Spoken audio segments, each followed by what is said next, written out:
Señor, bendice mi familia, bendícela, Señor, guárdala en tu corazón. Bendice, Señor, bendice mi familia, bendícela, Señor, guárdala en tu corazón.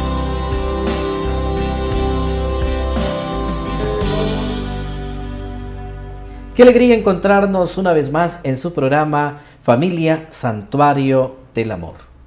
¿Alguna vez usted se ha preguntado si es lo mismo nulidad matrimonial que divorcio?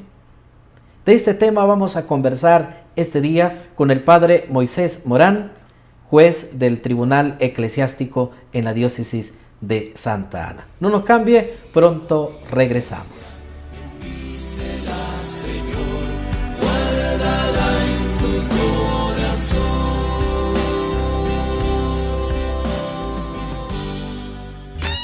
Lumen El Salvador, en sus 30 años de evangelización, y Fundación Dei Verbum le invitan a participar de la maravillosa peregrinación por Tierra Santa y España, con la guía espiritual del Padre Martín Ábalos. Y vivamos juntos una experiencia que quedará marcada en tu mente y en tu corazón. Acompáñame. Salida 31 de julio. Solicita el programa completo y reserve a los teléfonos de Lumen 2260-1583, Fundación Dei Verbum 2260-1006 o Agencia Bernal 2284-5114. Y reserve antes del 31 de mayo. Cupo limitado. El matrimonio es uno, es indisoluble, no se puede romper. Padre, un gusto tenerle nuevamente en nuestro programa Familia Santuario del Amor y hoy conversar sobre este tema tan importante, al mismo tiempo también un poco delicado, porque vamos a ver un poco la diferencia. El tema de hoy ¿es lo mismo hablar de nulidad matrimonial que divorcio?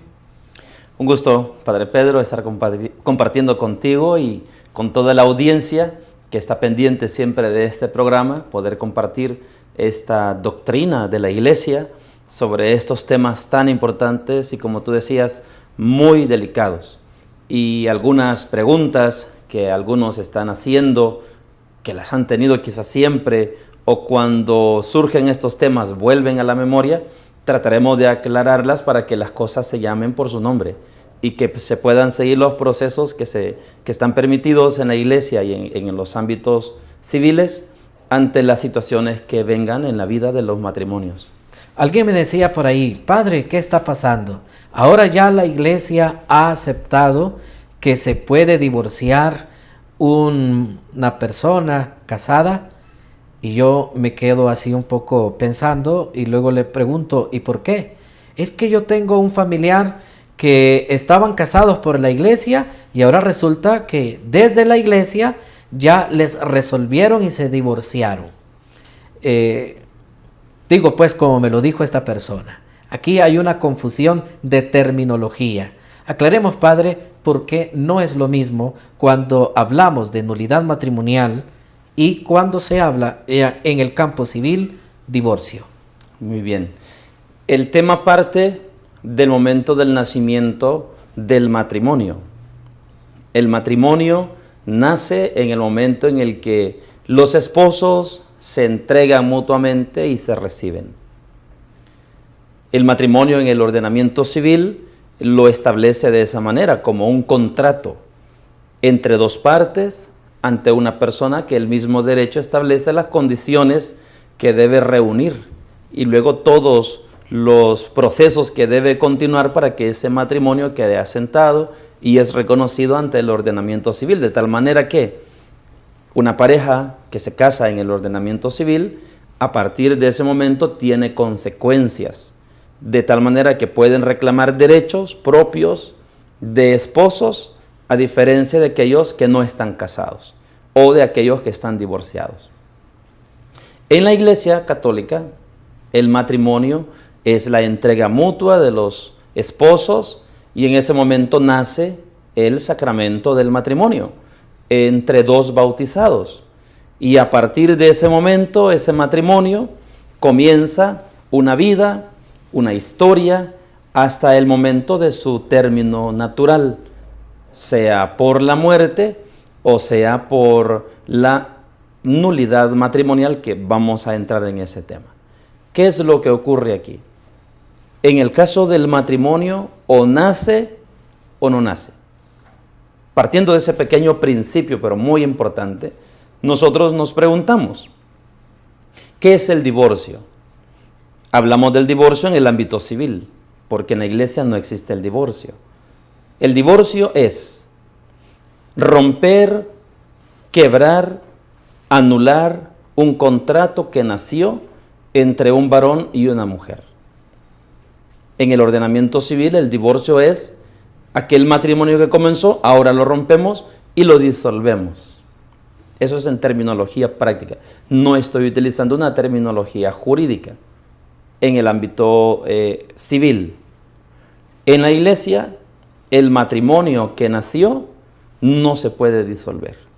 Ese vínculo de la unión del varón y de la mujer permanecen. Por lo tanto, no lo puedo disolver como sacerdote porque no fui yo quien lo creó. El sacerdote, recordemos que no es quien celebra el matrimonio. Los dos ministros del matrimonio son el esposo y la esposa. Ellos son los que celebran el matrimonio. El sacerdote es un testigo cualificado que da certeza de aquel acto que ellos están realizando, y que en la iglesia también es, además de sacramento, también es un acto jurídico que implica que estas dos personas a partir de ese momento tienen derechos y obligaciones propias de casados, similarmente como en el ámbito civil. Por lo tanto, yo como sacerdote no lo puedo romper. La iglesia, como madre de estos dos hijos que se casan, tampoco lo puede romper, porque no es la iglesia quien crea el matrimonio, no es la iglesia quien inventa el matrimonio, es una creación de Dios. Podemos decirlo, es un invento de Dios. Por eso es indisoluble. Y la indisolubilidad de ese matrimonio, es decir, que no se puede romper, que no se puede anular, es precisamente porque se da en el ser de las personas. El hombre se entrega a la esposa y al mismo tiempo recibe a la esposa cuando ella se entrega a él. Es la combinación de dos voluntades, en donde se entregan no un sentimiento, donde se entregan no para un tiempo, sino que se entrega a la persona completa, definitiva y para toda la vida. Ya en la misma fórmula dice, prometo serte fiel hasta que la muerte nos separe. Es decir, el matrimonio, por su naturaleza, está llamado a pervivir a lo largo de toda la existencia de la vida humana en este mundo, hasta la muerte, hasta ese momento. Por eso no se puede disolver el matrimonio eclesiástico, que es un sacramento. Ya, a ver si he comprendido. La nulidad matrimonial no es que se haga la nulidad matrimonial como resultado después de haber pasado un proceso, sino la nulidad matrimonial entonces se dio desde el momento en el que estas dos personas fueron a casarse, pero ese matrimonio en realidad no se dio ahí. Y entonces ese matrimonio, como no sucedió, quedó nulo. No sé si he comprendido, si ha sido eso lo que me has querido explicar ahora aquí y no lo he entendido muy bien. Sí, he intentado explicar cómo nace el matrimonio, quién lo realiza y quiénes no podemos anularlo. Nace en el momento del consentimiento, lo celebran los esposos, no lo creo yo, no lo crea la iglesia, es un invento de Dios, y como ambos se entregan total cuerpo y alma el uno al otro y se reciben, ese matrimonio no se da solamente en una dimensión formal de documentos, aunque nosotros seamos los testigos, sino que se da en la naturaleza de las dos personas. Por lo tanto, no se puede anular. Si allí se dio matrimonio, hay matrimonio. Sí, el matrimonio que nació no se puede anular, porque es un matrimonio para toda la vida. Ahora, ¿dónde entra la nulidad?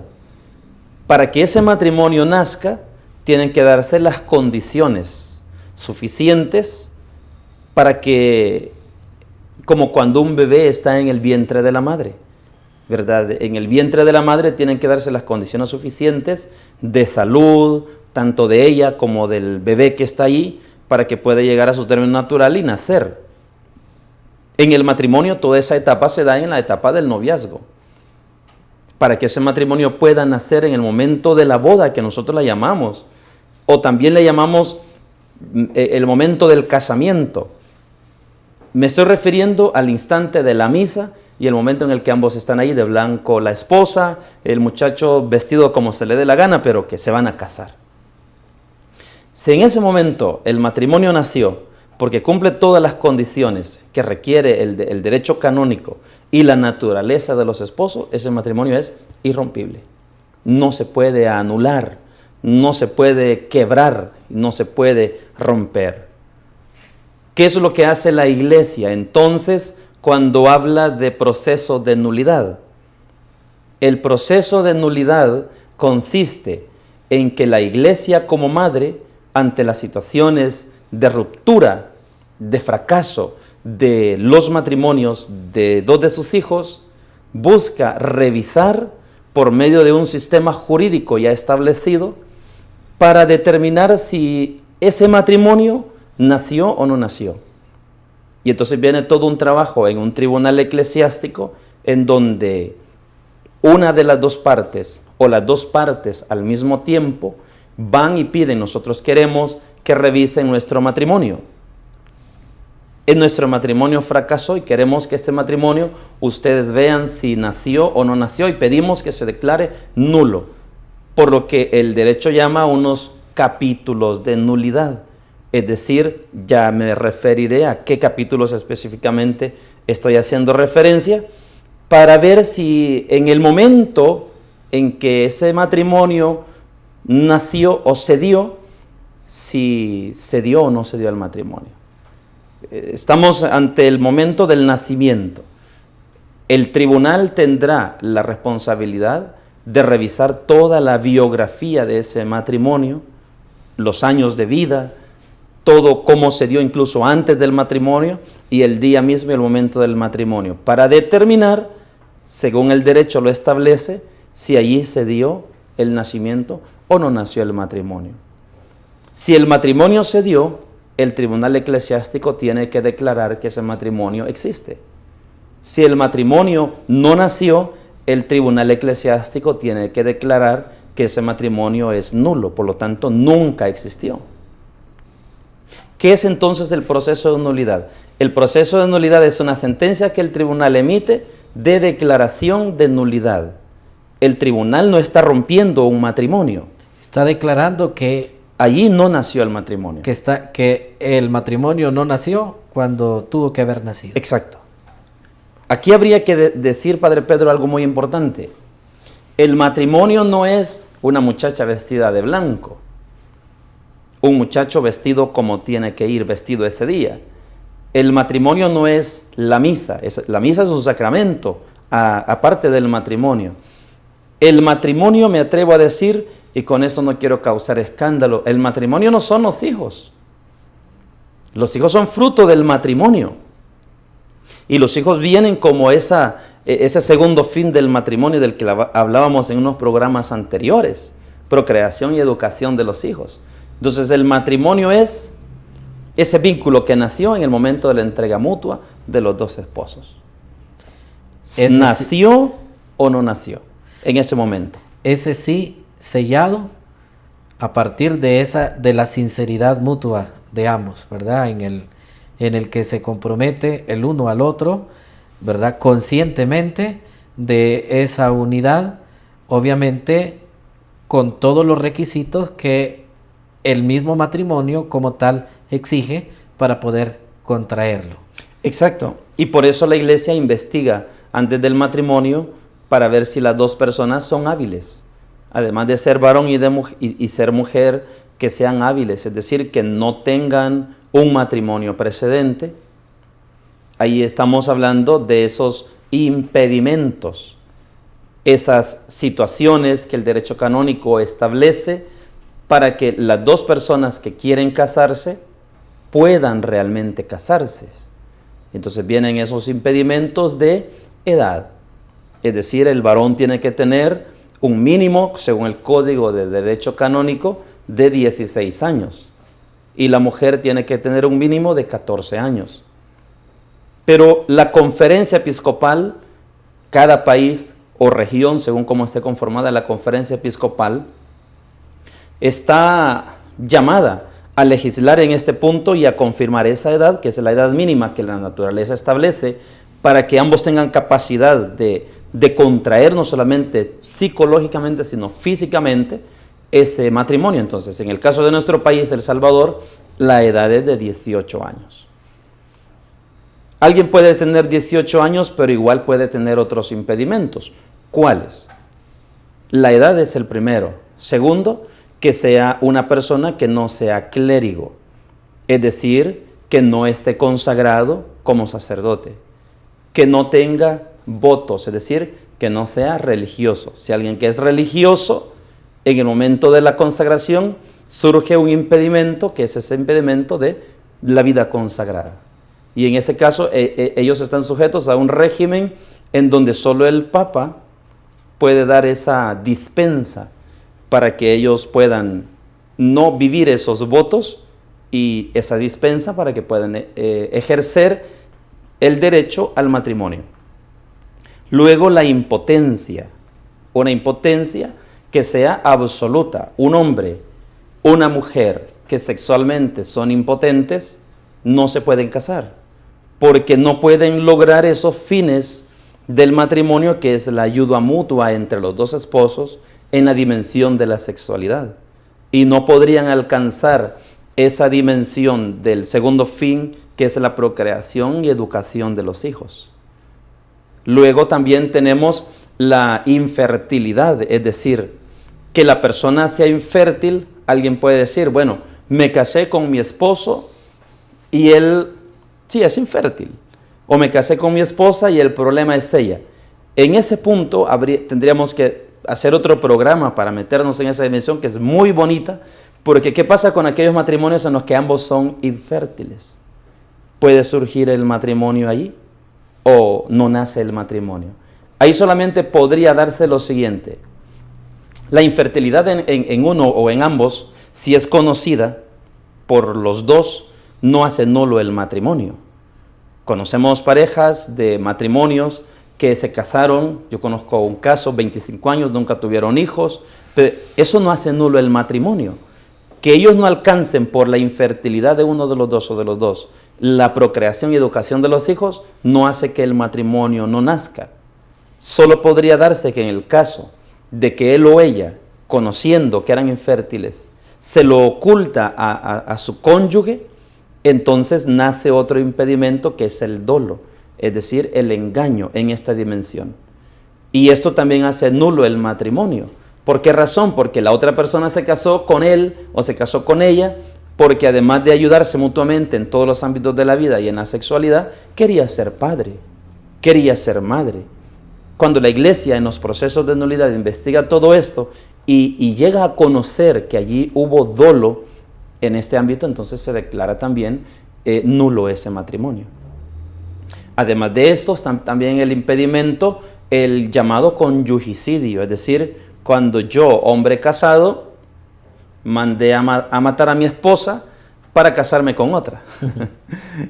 Y ese impedimento nace en el momento en que yo realizo esa acción. También este impedimento surge para la persona que colaboró. Por ejemplo, si yo le pedí con la que me quiero casar, ayúdame y juntos para que nos casemos después por la iglesia, vamos a matar a mi esposa o vamos a matar a mi esposo, que en el caso sería en el caso de ella. Nace el impedimento de conyugicidio. Eso impide que estas personas puedan casarse. Interesante conocer todos estos campos por los cuales un matrimonio no se puede realizar. No se puede realizar. ¿verdad? Vamos a continuar hablando de este tema, no nos cambie. Lumen El Salvador, en sus 30 años de evangelización y Fundación Dei Verbum, le invitan a participar de la maravillosa peregrinación por Tierra Santa y España, con la guía espiritual del Padre Martín Ábalos. Y vivamos juntos una experiencia que quedará marcada en tu mente y en tu corazón. Acompáñame. Salida 31 de julio. Solicita el programa completo y reserve a los teléfonos de Lumen 2260-1583, Fundación Dei Verbum 2260-1006 o Agencia Bernal 2284-5114. Y reserve antes del 31 de mayo. Cupo limitado. Estamos conversando con el padre Moisés Morán, juez del Tribunal Eclesiástico en la diócesis de Santa Ana, sobre este tema tan importante. No es lo mismo la nulidad matrimonial que el divorcio. Padre, estábamos conversando sobre los impedimentos del matrimonio y nos quedamos todavía, faltaban algunos impedimentos. Sí, junto con los impedimentos que habíamos ya mencionado, el Código de Derecho Canónico los recoge desde el canon 1083 hasta el canon 1094. Y falta que mencionar el impedimento de vínculo, es decir, una persona que ya esté casada no se puede casar ya con otra, mientras una de las dos partes esté viva. En cuanto una de las dos partes muere, entonces el vínculo termina y entonces ya se puede casar con otra persona. Luego también tenemos el impedimento de rapto, es decir, una muchacha o un muchacho que fue raptado con el objetivo de casarse y no tiene la libertad suficiente para que pueda tomar esa decisión de contraer matrimonio con esa persona. Y luego tenemos esos impedimentos de parentesco, de consanguinidad, hasta 4º grado de consanguinidad, de afinidad, aquella relación que nace de los parientes inmediatos de cualquiera de los dos cónyuges con su esposo o su esposa, de pública honestidad, es decir, el hombre o la mujer no se puede casar con los hijos de aquella mujer con la que estuvo acompañado o un tiempo o quizás toda la vida, y luego de parentesco legal, es decir, que si yo adopté a una hija, no me puedo casar con ella y no me puedo casar tampoco con las hijas de esta hijastra mía en el ámbito legal. Si yo la he adoptado, igual lo mismo vale para la esposa. Estos son en general esos impedimentos que el derecho canónico establece para garantizar la libertad de las personas y para crear esas condiciones suficientes que ya ha aportado la naturaleza en el hombre y en la mujer para que el vínculo realmente nazca, para que la persona tenga la capacidad de asumir esas obligaciones, esos derechos, esas propiedades y alcanzar esos fines del matrimonio. Si hay alguna infidelidad,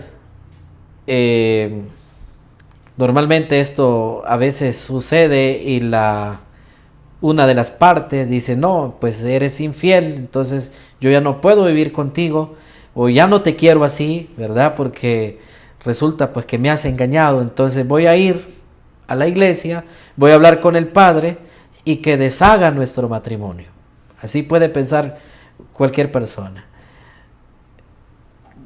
¿Por qué eso no puede ser posible?